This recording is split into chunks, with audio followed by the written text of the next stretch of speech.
오늘 우리에게 주시는 말씀은 누가복음 1장 26절에서 38절까지 말씀입니다.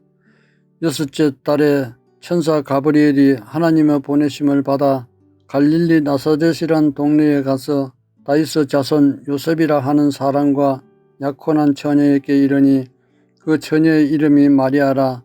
그에게 들어가 이르되 은혜를 받은 자여 평안할지어다. 주께서 너와 함께 하시는도다 하니 처녀가 그 말을 듣고 놀라 이런 인사가 어찌함인가 생각하며 천사가 이르되 마리아여 무서워하지 말라. 내가 하나님께 은혜를 입었느니라.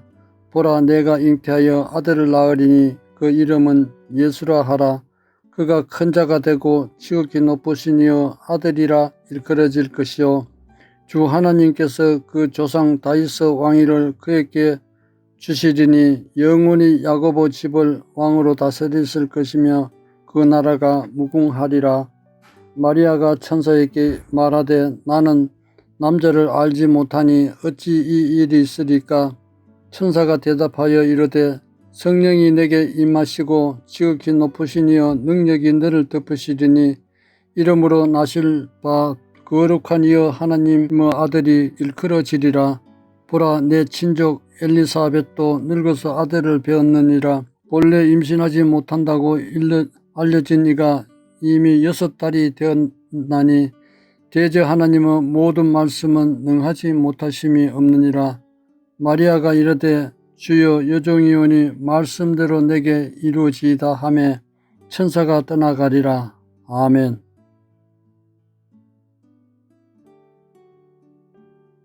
유치원을 다니는 첫째 아이가 노래를 한 곡 배워와서 열심히 부릅니다.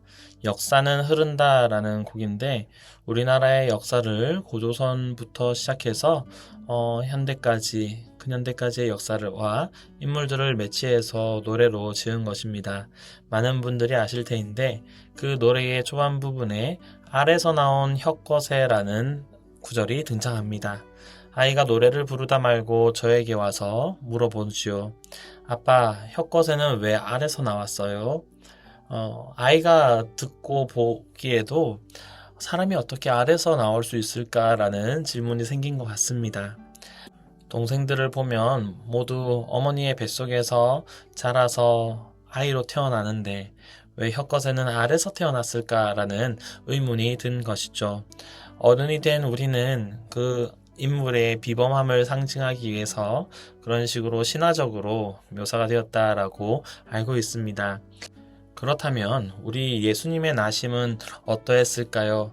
예수님은 아래서 나오실 수 있었지만 그렇지 않으셨고 하늘에서 뚝딱 내려오실 수 있었지만 그러시지 않으셨습니다.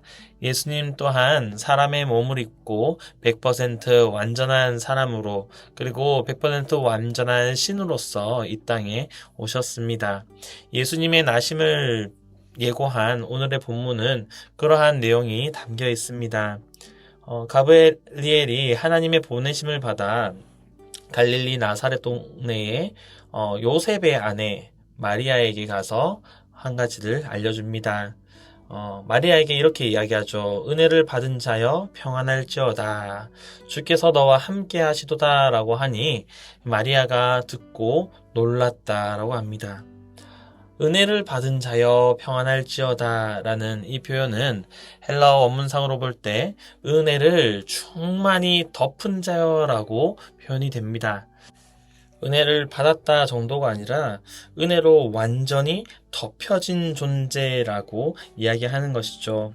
이 말 안에서 마리아는 은혜의 원천이 아니라 은혜의 수혜자, 즉 하나님의 은혜로 덮여진 존재라는 것이 분명히 강조가 되어 있습니다. 천사가 마리아에게 이르기를 은혜를 받은 자여 평안할지어다. 주께서 너와 함께 하시도다 라고 말합니다.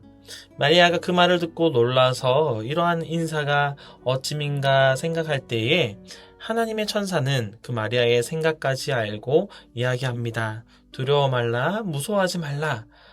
너가 하나님께 은혜를 입었다라고 말이죠. 우리가 생각하는 그 생각을 뛰어넘어서 하나님께서는 우리의 생각까지도 아시고 우리에게 말씀하시는 분이십니다. 도대체 남자를 알지 못하는 이 여인에게 어찌 남자아이를 낳을 수 있을까? 아기를 가지고 낳을 수 있을까라는 그러한 질문에 천사가 이야기합니다. 35절입니다. 성령이 내게 임하시고 지극히 높으신 이의 능력이 너를 덮으시리니 이러므로 나실 바 거룩한 이는 하나님의 아들이라 일컬어지리라. 인간의 생각과 경험을 뛰어넘어 구원은 언제나 성령의 역사로 시작됩니다. 하나님의 임재가 육신을 덮고 마리아를 통하여서 예수 그리스도가 나셔서 이 땅을 구원하실 것이다 라는 것입니다. 이 가운데 인간의 힘이 아닌 하나님의 창조적인 능력과 그의 기이한 역사와 기적이 함께 일어나서 그 일들을 이루어 가시겠다라고 하시는 것이죠. 구원은 인간의 결단 이전에 하나님의 능력의 사건입니다.